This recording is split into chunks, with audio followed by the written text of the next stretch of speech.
Welcome to Alignment First, where we are on a mission to bring leaders back to their peace, presence, and power. And I've got the honor and the pleasure to jam with Joseph Cancilla, the founder of Hana Events and Experiences, fellow devil dog, United States Marine Corps veteran. Bro, I really appreciate you making the time, man.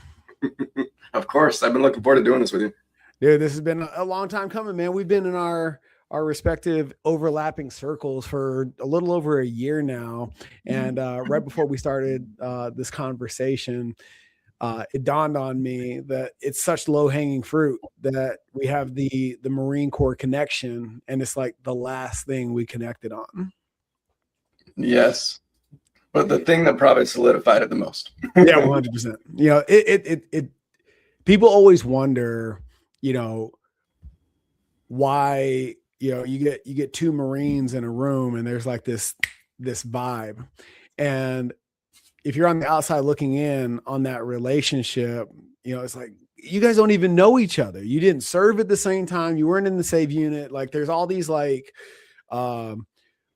real obvious dots that don't connect.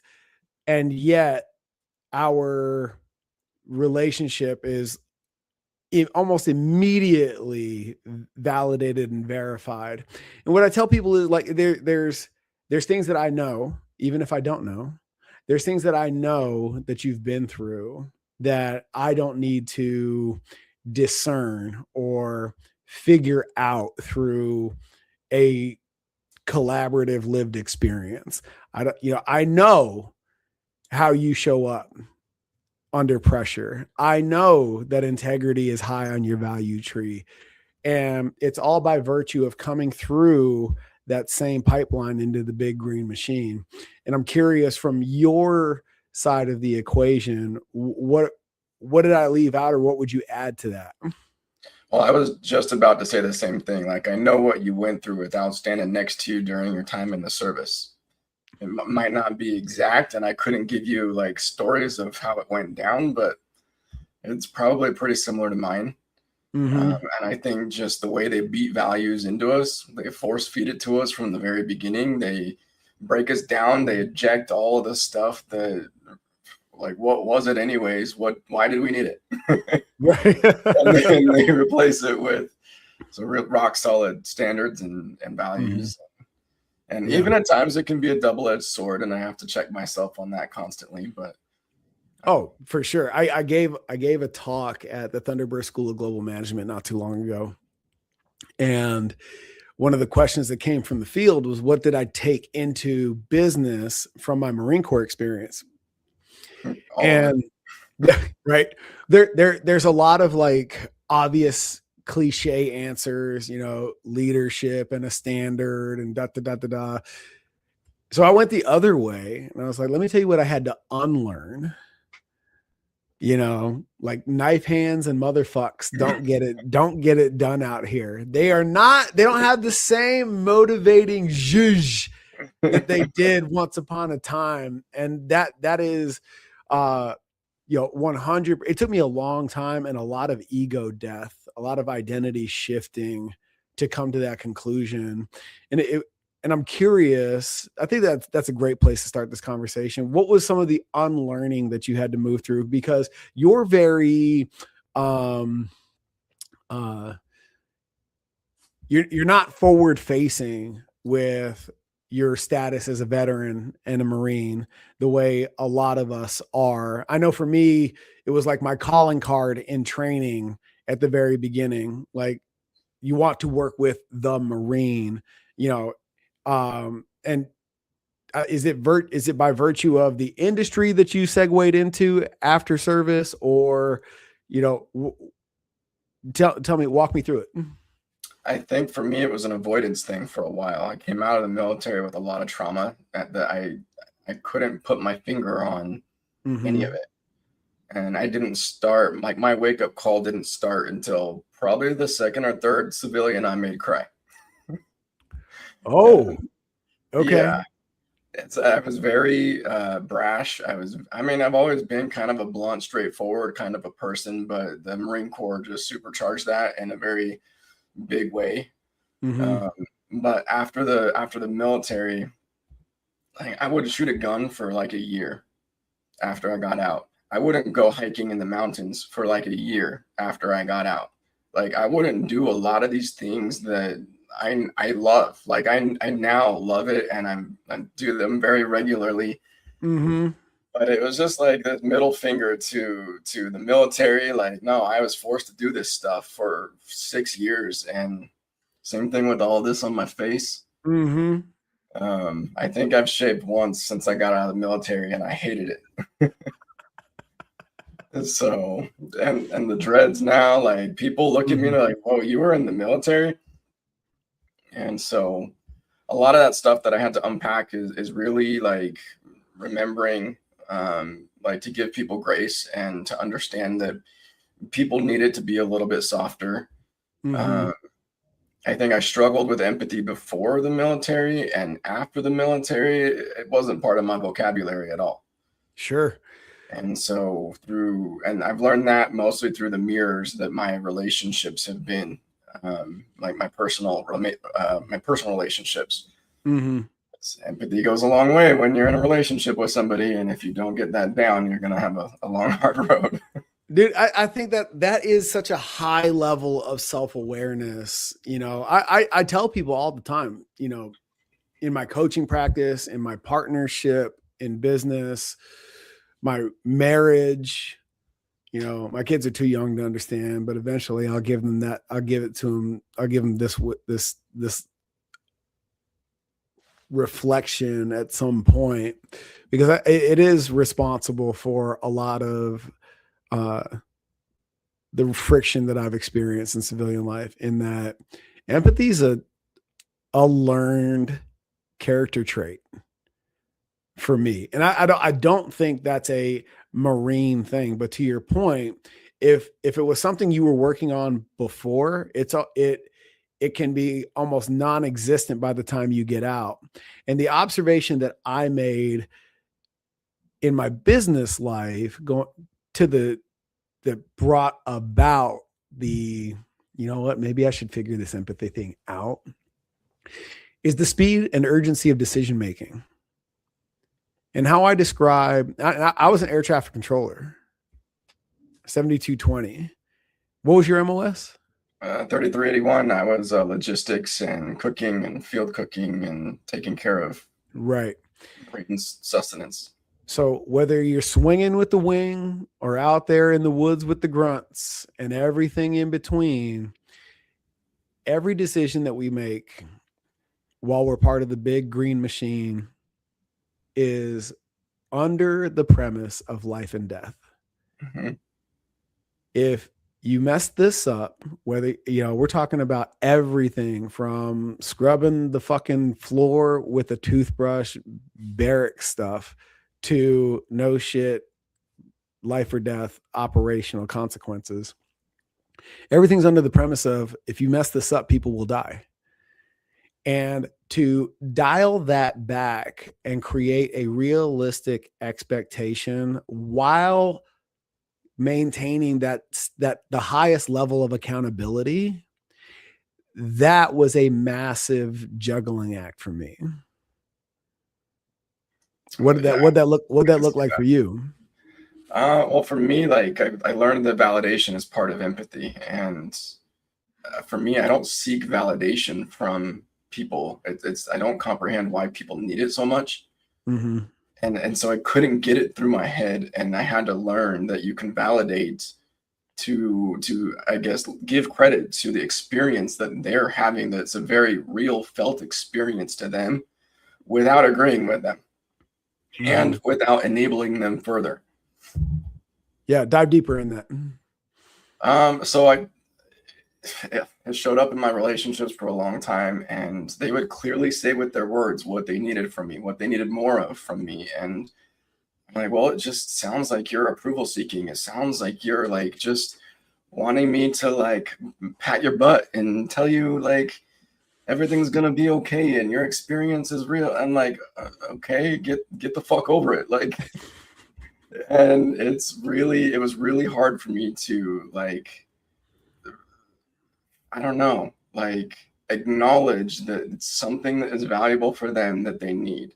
And even recently, like in the last year, like I feel like for the most part, I've got this down. I probably still slip up here and there. But even in the last year, like I'm checking in with myself. Like, is this validation thing something that I need? If I get triggered, if I'm having an experience, if I'm down or if I'm struggling with anything, like, is validation something that I need that's going to help that? I don't think so. If you were to give me validation, or my partner, if she were to give me validation on something, it's like, cool, like I'm still in it. What am I going to do about it? How am I going to get myself out of it? What is it going to take for me to reframe or to shift and to get to the other side? What's been your practice of allowing feeling, right? Because this is a shift I've actually experienced alongside you in the time that I've known you. When I met you, and a lot of it, I'm sure, was just the lack of rapport at the very beginning. Very, very neck up, very cerebral in how you engage with the world. And as I've come to know you, you're so much more in tune from the neck down in what I would call your feeling world, tapping into that empathy from a conscious perspective, not out of necessity. Right. So what has been your practice to move from the neck up to the neck down and come back into feeling over the past year? A lot of it has been slowing down. I lost my brother a while ago, I think 9 or 10 years ago, and that hit me hard, and I didn't process any of it for 7 or 8 years. I just made myself more and more busy because it was helping stuff and keep everything locked so I didn't have to deal with it. And so, like, learning to slow down and actually feel what's going on inside of my body, I wasn't able to really start to experience that, to be aware of what's inside my body, until I got a lot further into like my meditation practice and my breathwork practice. I thought it was woo shit for a while. But yoga and like taking care of my body. And I used to be a big meathead. I was almost 200 pounds and tried to pass that 200 mark, never could, hit 197. But then I couldn't move. I didn't have any mobility, and the amount of pain that I was starting to be in was unbearable, which also does a lot to your nervous system, irritability, like all that kind of stuff starts to really peak and mess up a lot of other things in my life. At least that's what I experienced. But meditation and breathwork were two of the biggest things for me. And now I notice it more when I slip out of it than when I'm really consistent. Yeah. Who extended you the invitation into that work? Oh, who would that have been? I mean, I was exposed to meditation and breathwork and yoga like probably 8 or 9 years ago, but I didn't seriously step into it until like 4 years ago. And then even at that, it was like an every once in a while kind of thing. And I was more in my head when I'm meditating, like, am I even doing this right? And then getting distracted and trying to come back to me. And that's probably the perfectionist side of me. But then finally realizing it doesn't have to look a certain way as long as I'm able to be present and to be able to gently take a thought, acknowledge it, and let it keep going, but then stay right here with myself. It got more intense for me. Like, I leaned into it more this last summer. I went into a coaching program. It was called The Embodied Entrepreneur with Jordan Candlish. And it was a men's group of 15 of us on a Zoom call every week, lots of homework. But we would be meditating on Zoom together, and guided breath work, guided meditation. And it really got me into a good habit enough that I was able to start doing it every night before I go to bed and every morning when I wake up. And it was probably the biggest thing that helped me, like, really bring my nervous system down to a level that I could be more relaxed Mm-hmm. I didn't know what it felt like because I was operating up here all the time, and that was my normal. And so then when I was able to get into that, even like all the stats on my watch, like my HRV was going up and my resting heart rate was coming down, and I was like, wow, this is feeling really good. Mm-hmm. What what you said about your brother resonates so hard, man. My dad passed on New Year's Eve, 2007, and 2 weeks later we buried him, military honors, and then a week after that, I am processed to OCS.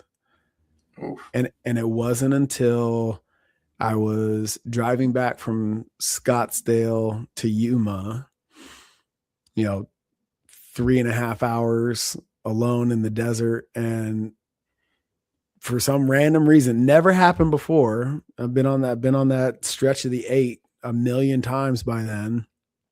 My radio went out. And it was the first time in literally years I was alone with my thoughts in silence for long enough for all of that suppressed and repressed emotion. It was almost like I went through every stage of grief instantaneously. And dude, I'm talking about crocodile tears, boo fucking who, for like 70 miles. And it was so cathartic. And I didn't know, I still, even in that moment, moving through that process, and just I didn't have the tools yet to recognize what was actually happening. All I could come to was like how much I miss my old man. So what was the moment you had in terms of like allowing yourself to grieve the loss of your brother? That was hard because I mean, obviously there was a lot of tears when it happened. Mm-hmm. I was living in California. I got out of the Corps in San Diego, visiting for my sister's wedding reception. That was the night before. I was with my wife at the time. I was sleeping in his bed, and he was out. And it was like 2 or 3 in the morning. We got that knock at the door from the police officer, and I was going from like picking up my mom and just trying to be there for her and Mm-hmm. dealing with my own stuff. But then I had the luxury of going back to California and nobody knew about it. And so I was able to just brush it under the rug, and there might have been one person that knew about it, and then like my wife at the time. And so, but then when it finally came around to actually getting into it, I was in like some personal development work, like I think it was a workshop, and Mm-hmm. I stumbled over it by accident, and it was a similar, like it just started spilling out of me. But Mm-hmm. it was after like another type of cathartic release of like releasing like a lot more intense stuck emotions like Mm-hmm. anger and rage and resentment, and then what followed was that avalanche of waterfall tears and like all that stuff. It was a lot, and at the time, like it started happening, and then I didn't fully give myself permission to Mm-hmm. go as deep and as far as I needed to get it out of my system, to get all of it out of my system. Mm-hmm. And so then I was working with a therapist. I bounced around a lot of different therapists, working on certain things that I wanted to work on, like my mom with my dad, like, and then the topic of my brother came up, and then I was able to get into it a little bit further, and Mm-hmm. I, I feel pretty good about it now. Like Yeah. I've got into it even more, and I know a lot of people will like raise their eyebrows at talking to AI about this stuff, but I've dove really deep with my AI and Mm-hmm. had it extract a lot more out of me since then, and it's something that I can talk about now without breaking down. It's something that I Yeah. can like articulate thoughts and like go as far as I need to But I was trying to have AI jog my memory, because there's a lot of the parts of my life that are kind of blacked out. Like before the military, a lot during the military, I'll have different glimpses pop up here and there. But AI has really been helping me like uncover a lot of lost memory. How do you discern the limitations of that self-exploration through AI and the utility of doing that human to human? So I like diving into it with AI because it remembers me better. The experiences that I was having with real humans, I was spending a lot of time and a lot of money with stories and rehashing for the first 3/4 of our time together, and like almost jogging their memory about who I am and what I'm going through beyond a little bit of notes that they wrote down in their notebook. And so, and AI now is able to pinpoint patterns with my business and with my family and my kids, and it is beyond powerful. I do have to remember that it does make mistakes. It will hallucinate at times, and trying to eliminate any kind of sycophancy, like where it's just gassing you up and agreeing with everything that you say. Like I've tried to train my AI to not do that at all, because I hate it.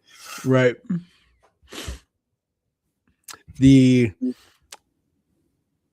It's interesting.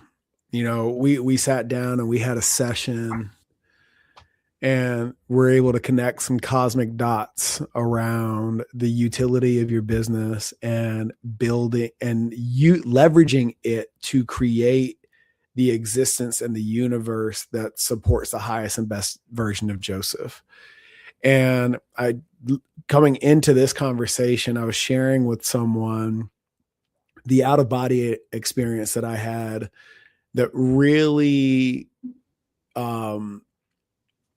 brought to ground the process of ARA, anchor, release, and align. In that, when the monsoons came through, my kids were playing in the rain, having the best time, and I'm on the front porch with my wife, and I'm outside myself, observing my family, and realize that I created a moment of just absolute power in the recognition that if I continue to do business the way that I used to, I'm not here for that moment. And that everything I create moving forward insulates these moments. And the cascade of events that have transpired since then, in terms of who I've become as a coach, the model of my business and who we serve, et cetera, are like aligned to that vision. And I'm curious, since that conversation that you and I have had, what are the shifts that you've made in your business? Because you've made not a lot, but the ones you've made have been significant. And marry those two concepts together for those who are on the outside looking in that experience for you and Hana. So that was really a big turning point for me. I was playing this bouncing back and forth game from Arizona to Utah in the summer, Arizona in the winter. And it was an entertainment only business. And I was barely making ends meet, keeping all the pieces afloat, working. And I was just sitting in a lot of confusion. And whenever there's lack of clarity, like there can't really be a whole lot of forward movement or progress. And clarity was the biggest thing that I was lacking. And I was second guessing myself. Well, like, what if I make the wrong step? What if I take apart my business as I know it, and I'm not able to put it together in a way that is going to be beneficial for all of us? So there's a lot of fear wrapped up in that too. But then you're kicking the ass at the end. Like, dude, just buy the domain, take the next easiest step. And you kept telling me it's not putting 14-hour days into your website. It's not doing all this stuff you're talking about on social media. Buy the domain. and there was 4 possible domains I was looking at. I'm like, do I want a .com? Is it okay if it's something else? And he's like, just do it. How much does it cost? Get on, do it. I think I got it purchased before you walked out the venue, and it was done. And I started building everything around that, and it really got me to be a lot more clear in that path. And then I think the rest of it unfolded when I finally did get around to diving into the website. Like, if this is my calling card, if this is my online 24/7 business card all the time, what do I want to be displaying to the world of like who we are and what we represent? Because before our website, it was just a flashy portfolio. It was a really amazing looking showcase of everything that we've done, but it was kind of unorganized. There was stuff in there that was kind of just pieced together over 8 or 9 years without a whole lot of like intentional thought put into it. And a lot of the verbiage, like stuff that I wrote, the copy on the website, is just stuff that I was making up and tweaking over the years. But then I took all the notes from what you and I had talked about, and I started to feed that into my AI, and I trained a project folder to be the Hana's CEO and a business coach at the same time. And I started to feed it into there. And then it was, I fed it some books that I love, and it's like some guidelines, brand guidelines. But then I said, hey, this is our new version of us. Like, ask me as many questions as it's going to take to be able to articulate who we are now, like at the core of who we are, like not just what we do, like what's our why do we exist? And I want these pages to be able to feel very personal, to be able to speak to corporate executives, but to feel very personal and to touch on one of the biggest missing parts of corporate events, which in my opinion is emotional resonance. So once I got, and it took me probably 10 times as long to design my website, because every page I was going through 20 or 30 questions and giving it as much in-depth, thoughtful answers as I possibly could. And then like what came of it, I'm just like, yes. It's amazing, man. But going back to the not grieving your brother, the ping ponging you were doing back and forth, your journey in the Marine Corps and into business, like the busy, right? It can only take you so far before you start to experience the energetic law of diminishing returns, right? Like before, that work ethic, that, break it till it's fixed mentality, Relentless drive just served you. Like you were moving mountains. And then all of a sudden it's just like, wait a minute, like why doesn't this work anymore? Like my go-to tricks of the trade like keep coming up short. And what's so interesting is, as you tell it, paraphrasing my words, not yours, swinging that pendulum to the other end of the spectrum and just sitting still to get out of this and into this is the game changer. And for those of you just listening, so often it becomes a learned behavior to ignore our intuition, the things that come from our hearts and our gut. And we allow our brain to come over the top and fuck it all up. And what I love about what you've done, since that conversation and in your journey since I've known you, is you've created space to sit still intentionally and let things move through you that create an aligned decision and subsequent action as a result. And I'm curious, in your meditative practice now, what's a more likely occurrence, to clear energy or to create clarity, or a 50-50 combination of both? Like when you sit down and sit still, what are you typically after? I do a lot of visualizing of like my future self. Mm-hmm. But I kept running into this sticking point like mid meditation. And it's like, then I realized I was trying to force it. I was trying to force this visualization. I was trying to, like, no, this is what I want. And, but then I realized that my first half of my meditation time, I needed to be more focused on acceptance of right now, acceptance of like my current state, mental, emotional, physical, financial, relational, like all of it. Mm-hmm. And so that's what I've really been focusing on the most. It does help when I go get lost in the mountains. Mm-hmm. That's where everything gets quiet. That's where my cell phone stops working. And so it's great. Like I really take that. I try to get out there as much as I can. Mm-hmm. I think my ideal would be once a week if I could, but I've been way too busy for that. So it's been like once a month right now, and Mm-hmm. it helps me release some of the steam from the pressure cooker, and then be able to like just reset, like clear everything out, focus on me, be present, and accept what things are like back home, what they're like with my business. And then I'm able to start to feel what it's like to be my future self. Not Mm-hmm. just think about it, like not just being up here about it, but like, what does it feel like for me to be in that situation?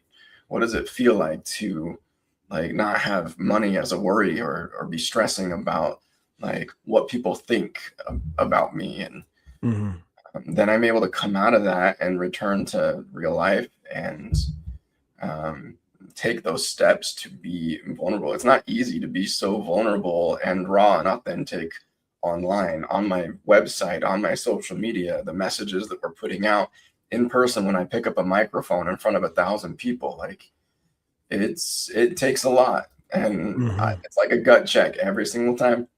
Yeah. I don't have a lot of that stage fright like I used to. Mm-hmm. Like I haven't had stage fright performing for a long time, but picking up a microphone and speaking to people is way different than performing something on a stage. Right. So, but just challenging myself all the time. It's like, it's okay to be real. It's okay to be vulnerable, and to Mm-hmm. let the most authentic version of me shine. Yeah. Well, I mean, to your credit, I mean, playing with fire is a very useful distraction. Mhm. You know, But I mean, speaking of which, how did Hana come to be? I'm actually wearing, I don't even know that origin story. I'm actually wearing one of our oldest shirts right here. If I turn around, at the very bottom of my shirt, it says we'll dance for luau food. And it was just a joke, and we printed the shirts like that. It was a fun conversation starter. And but yeah, I had a marketing company at the time, and I was doing really well. And I hadn't performed with fire in quite a few years, and that was another thing that was linked back to my brother. Okay. Because him and we drove up and down the valley in Utah when we were teenagers doing fire shows for $50. Like that was our thing that we did together. We learned together when we were younger. I started Polynesian dancing when I was 3 years old, and I started training with fire when I was 12. Oh wow. And now being 39, that's like what, 28 years of fire in my life. It's a lot. Mm-hmm. But when he passed, I didn't pick up any of my fire stuff for I think 6 years. Mm. And I was lost in that busyness for a long time. My marketing company was swallowing me alive. I had 15 employees in an office in Ogden, Utah, and quite a few overseas. And so, but I went to a summit. It was a 3-day summit in Park City. I don't know if they're still around, but the company was called Corporate Alliance. And the organizer asked these get to know you questions on the first day. And they said, well, what's the most unique thing about you? And I think I was the third person that went, and I said, oh, I'm a Samoan fire knife dancer. And it was just a gasp across the whole audience. And there was like 75 executives in there, all different types of industries. And the first break, she came up to me and begged me to perform after the dinner banquet on the third day. And so my wife at the time, like she drove an hour back to our house to get my stuff to do some fire for them. And I think I had spun fire one time in 6 years, like 3 or 4 weeks before that happened. I'm like, yeah, sure, of course I'll do that. So the third day, I went from this decked out 3-piece suit to a little itty bitty sarong and leaves around my head. That's all I knew. And so we went out to the courtyard and everybody followed. And I remember, I'll never forget that day. It was sprinkling a little bit, and I had a little tiny Bluetooth speaker. I put on some Polynesian music and started throwing some fire. I still have the videos of that night, and it's embarrassing when I look at that. But, so what you're saying is it's not like riding a bike? Nope. I mean, the movements and the motions, yes, but you could visibly see my hesitation, and I was really slow spinning it, and I'm just like, wow, I've come a very long way.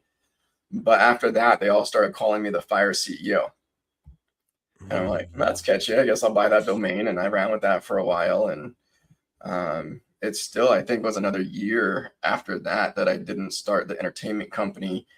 I had started dancing with another group. And a buddy of mine started to get me to spin fire with him more. And then the person that had started that group disappeared to like Nevada overnight, and like hasn't talked to any of us since. And everybody was looking at me like, Joseph, what are you going to do about this? I'm like, I'm busy. Like I've got my own business. Like, don't ask me to do any more than what I'm already dealing with. And so, but we started taking baby steps in that direction. The first year, only the summer that we started our business, we did 110 shows in Utah. It was a lot. And it was just these little 30, 40-minute luau shows, sharing our culture, spreading the aloha. Like, that's everything that I grew up with. And I wanted my kids to be able to grow up and learn as much about their culture as they could. And that was the driving the other driving factor behind it is that, like, I knew fire was flashy and I enjoyed it a lot, but it was attracting a lot of eyeballs. And the way that I designed our website back then when we started is I combined my marketing company and my entertainment company as projects, and it was just the josephcancilla.com. Then I was branding myself with those projects underneath this bigger brand, and until Hana got big enough, it really needed its own website. But then it was about 6 years into that. That was like, 5 years ago. I realized I knew every circus performer in the Valley in Utah. And I'm like, hey, it's designing a Polynesian show and designing a circus style show. Like, it takes the same amount of effort, different kinds of performers, different costuming, different music. And so I started to step into that slowly. And then I realized, like, we were really onto something. And why do a circus show if it could be a fire circus show? Yeah.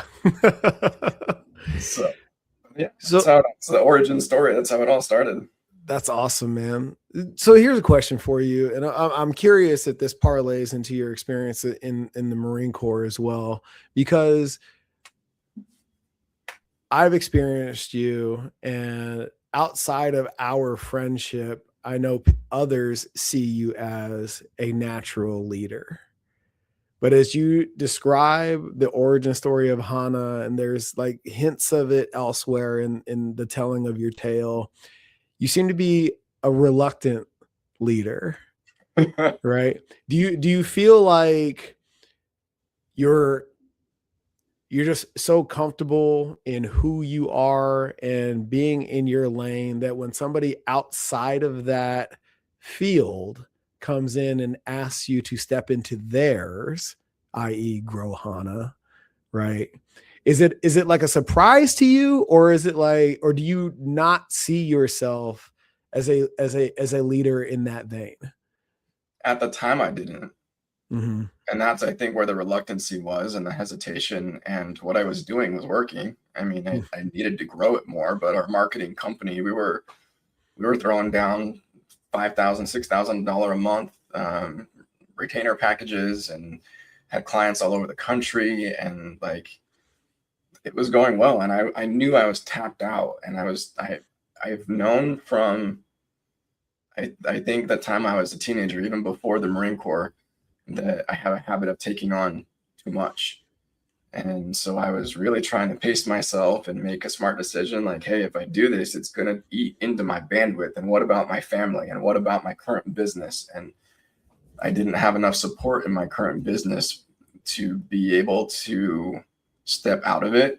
Mm-hmm. And then as I did step into the entertainment, it was taking all my nights and weekends, and my day. I was waking up at 5:30 in the morning, hitting the gym, being available for myself by 7:30 or 8 in the morning to my office, waiting for my team to show up at 9, and working all day, trying to be home at 3 o'clock because that's when my kids get home from school, and I'd have like a couple hours with them before, okay, it's time to switch gears into entertainer mode. And so then after a while, I had to relocate my clients to friends that had a similar business because I didn't want to provide less of a service, and I wanted them to continue to be very well taken care of. And so I tried to do right by everybody involved, and then trim that business down and focused everything on the studio. And at the time, it was a dance studio. We did bite off quite a bit more than we could chew.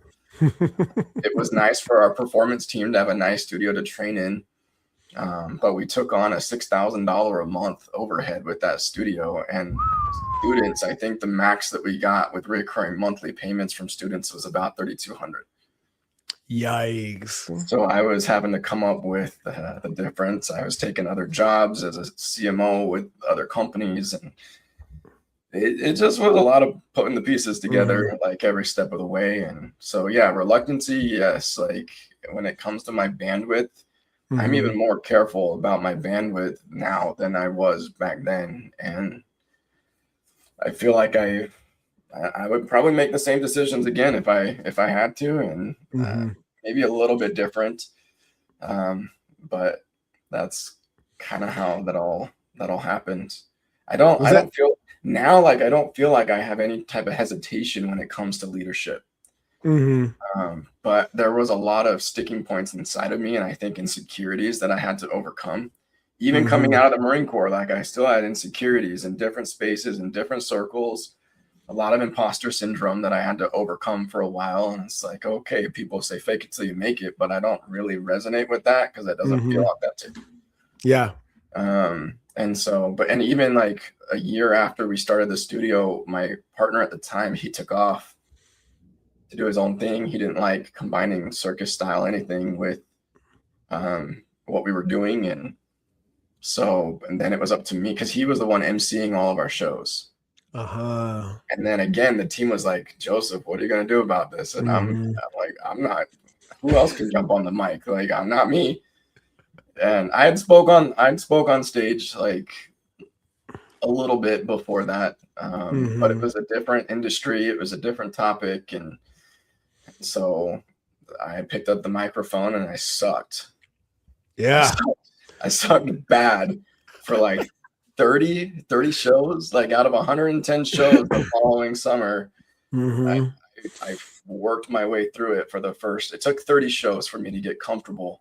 And then after that, like I kind of had it down, and I still was having the nervousness and the butterflies before I would go on stage and pick up a mic, and I'd say things and people wouldn't respond to it, or I'd make a joke and it just was flat, and I'm just like, okay, I'm not gonna say that ever again. Oh man, I'm having flashbacks to my first legit speaking gig. I had the mic for an hour, and it was like a 59-minute and 30-second slow death. I bombed so hard. And how far along into those first 30 reps? How far along were you before you reconciled for yourself that this is just part of it? Like you detached yourself, because I feel like that's 100% necessary to go through the iterative process. You have to be detached from the outcome. And eventually you, at least for me, I leverage a lesson that a coach gave me in football a long time ago. Like today in this presentation, in this talk, in this pitch, I'm only going to work on getting this one thing better, right? I'm not going to come out in fifth gear and then somehow, some way run out of gas. So I settle into second, or I know exactly how I'm going to wrap this thing together, even though the opening is going to be clunky and the middle is going to be like open and close loops all over the place. But I know I'm going to close like this. Like how long did it take? How far along in those first 30 did you reconcile that concept with yourself? I think probably the halfway point. 15. Oh yeah. Man. Yeah. Yeah. And I had the focus of like, hey, this is what I want to focus on this time. If I can just improve this part of my delivery, and I need to be able to relax and be comfortable. I need to make sure I'm not eating the mic, but they need to be able to hear me clearly. And like, or I come out and the mic's too hot and I'm just like, I freak my own self out. Like,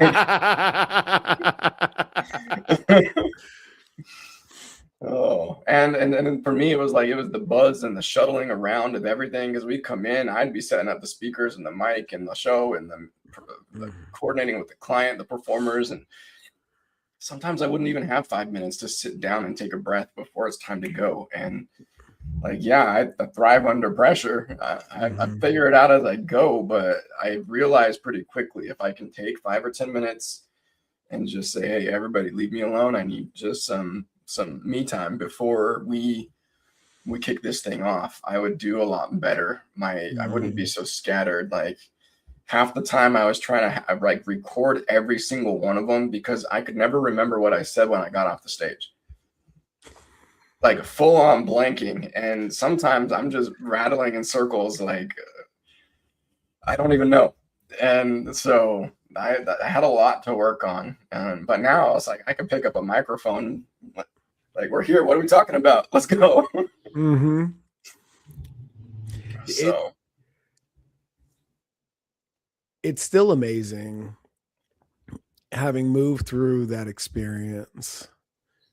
It's intriguing to me when people bump up against that, the ceiling of their capabilities, and where you and I have decided, as awful as that first one was, there was something in it that made doing another one worthwhile. Have you been able to put your finger on what that thing is? Because you could have very easily just said, you know what? I fucked this up so bad. This is obviously for somebody else. I'm not that kind of person though. Right. But like, what was the thing that was like, ooh, there's something that I can get better at? Is it just the pure necessity of the company? Or is there like something inside of you that's like, that likes that? At the time, I think it was the pure necessity of the company. And each show needed it, because I would go to other shows and I would see them like not open up the show. They would just start dancing, and nobody is like controlling the flow of the show. And then there's dead space and audience members are looking around at each other like, and then experiencing it like with our company. Like we'd have sometimes where the show, it wasn't possible to even like MC, or it was like crunch mode and we only had this much time, and MCing would have taken it like way past time. And so like being able to learn to work with all the different variables was a little bit of a trick. But I think it's turned into something that is more of a passion. And something that I realized, like, I think it probably took me 5 or 6 years into this journey to realize that as a public figure, as somebody who is a leader in the industry, and as somebody who is picking up the microphone we have a very big responsibility for what we're going to do with it. Yep. Like I could be in this place of, oh, look at us, like we're doing really cool things, and or I could take the responsibility even deeper and like make more of an impact. Like, how can we teach emotional intelligence through these shows that we're producing? And I think that's one of the biggest things, even up till now, up till our rebrand and our shift. One thing that has really like set us apart from others is being able to infuse the experience with a very custom spin. Not just the theme, not just what we're wearing, not just what it sounds like. Yeah, we put a lot of work into that too. But the MC that is picking up the microphone really controls the tone of the whole evening, and like it sets the vibe, and it really can have impact to be even a small wake up moment for those people that are in the audience. What if we're talking about some concept that they haven't ever even thought of, and they're living in this like blind, like lack of awareness going through their life, and whatever it is, like they could be their wake up call, or maybe not this dramatic wake up call, but it plants the seed. So that's a big deal to me. Like that's something that I think more people should be doing.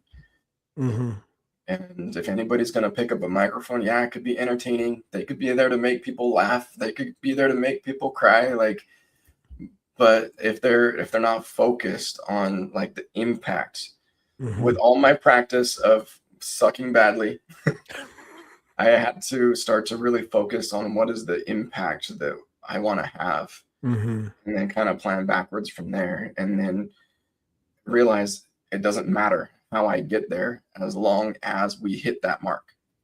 Yeah. Has your ability to do that, to connect with the audience, is there a direct correlation with your ability to do that now and your journey into conscious empathy? Yes. Yeah. The further I've stepped into like my own spiritual path, even though it's not as much as some people, I'm very comfortable at the level that I'm at right now with it. But the more that I work on myself, the more that I realize like, hey, I've learned these things, and some of these things I didn't even start learning until I was 35, 36, 37. And what about everybody else? Like they're not growing up learning this kind of stuff. I didn't grow up learning emotional intelligence or self-regulation or co-regulation. I wasn't learning this stuff from my parents. And so if we're all like having that light bulb turn on a little bit late in our life, like we just need more spokespeople. We need more people that are bold enough to talk about the most important things. And that's, I mean, it's giving me chills now thinking about talking about all that. Like that's what really lights me up now. Yeah. There's not enough of it, man. And your willingness to step into your fullest expression is an invitation to others to do the same. One of the most impactful things I've ever said from stage that like it triggered a mass response in unison was, if nobody's given you permission to be great, this is me giving you that permission. And oh, by the way, you don't need anybody's permission for this shit. Nope. And I will never forget that moment. Just, I don't think there was a dry eye in the crowd. It was wild. And it was such a confirming moment for me to the point that you just made, that the more I tap into that for me, the more I embody that permission for others. Have you noticed in this shift for Joseph, through no effort of your own, a shift in the people you interact with? Yeah. I mean, I've shed a lot of friends, a lot of colleagues, acquaintances, like my whole network has shifted. And I used to surround myself with people that were partying like crazy and living for the party scene. And I'm really glad that I got that out of my system. But getting that out of my system also meant like, hey, I'm not surrounding myself with those people anymore. And I have more to live for. I have a bigger responsibility, and I take what I'm doing a lot more seriously. That I eat, sleep, and breathe what I do. Like, so it really took realigning. And even when I came out here to Arizona for the first time, that was really, really hard. I didn't know what I was getting myself into at all. I had just kind of studied lightly. Even that was before AI got really popular. Just trying to find any information I could about the event scene in Arizona in wintertime. And because I was trying to solve the pain point of not having a lot of events in Utah in the winter. So, but November 1st, 23, I think, is the day that we came out here. And that's usually when we start to like shut down and conserve money to get through the winters. We made it out here into our tiny little apartment that we used to have with $300 left in the bank account after we got done moving. And I didn't know a single person. We didn't come out here with jobs, with any kind of promised income. I still had a whole boatload of bills back in Utah. Those bills didn't stop. I just doubled the bills and said, let's go. And so only knowing one person in all of Arizona, she's the one that's like, hey, like there's this group called Scottsdale Living. You might want to take a look at that. They meet in person. And then it just kind of went from there. Like I got relentless with the networking, but that restart, the reset of like not knowing anybody out here, not only am I able to like recreate myself, but recreate my circle, recreate what is important to me, reevaluate my my values and my standards.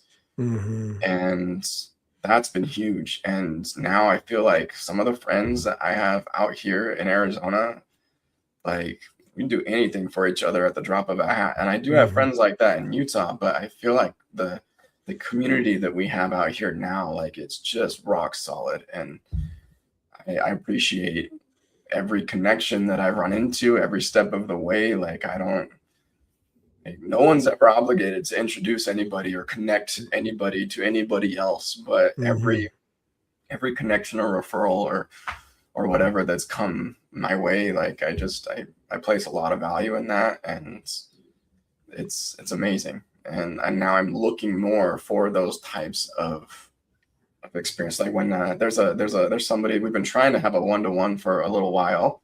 They're the owner of a catering company out here, and she's like, coffee? I'm like, yeah, for real, coffee? Like, let's go to the Salt River and walk up and down the river and chat and have our one-to-one. Yeah. And she was like, really? I'm like, yeah, I'm speaking my language. Like, if that resonates with you, let's go do it. And so that kind of stuff is like what I'm looking for more.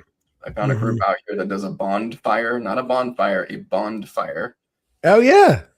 Yeah, I went out there in Tempe, and it was amazing. Like they had they had like 8 different bonfires that they were tending, and speaker and mic, and like they were doing open mic, and like people were just more real with each other, and they were connecting in a whole completely different way. And to me, like that is more valuable to me than going to the networking events where people are farming for business cards and force feeding you what they do, and hey, buy from me. Yeah. I love everything about it, man. And you're at the tip of the spear in that endeavor, man, giving people that through your own lived experience and example, that permission to step into their greatness. And I'm grateful that you're in my circle, brother. For sure. Yes, I appreciate you, man. And that really resonates with me a lot. Like what you're saying, nobody gives you permission. Like I never got permission to be great. I never even believed that I was great. I just kept putting one foot in front of the other and doing what I had to do. Yeah. So people just got to step up and do it. Yeah. Shout out to Amber Enright and Scottsdale Living, because without her, without them, without that group, you and I don't know each other, or we don't meet each other for a good little while longer. So For everybody listening to this conversation, where can they tap into Joseph and Hana Events, man? If you want to see what we're doing and what we're all about, our social media is always buzzing. Connect with me on LinkedIn, focusing on that a lot more. And I'd say Instagram is probably our main that we focus on. Hana Around the World is the business tag. If you go to the description, you'll see my personal Instagram tagged in that description, or just go to our website. It's been looping at the bottom in your little bar, www.hana.events. Awesome, man.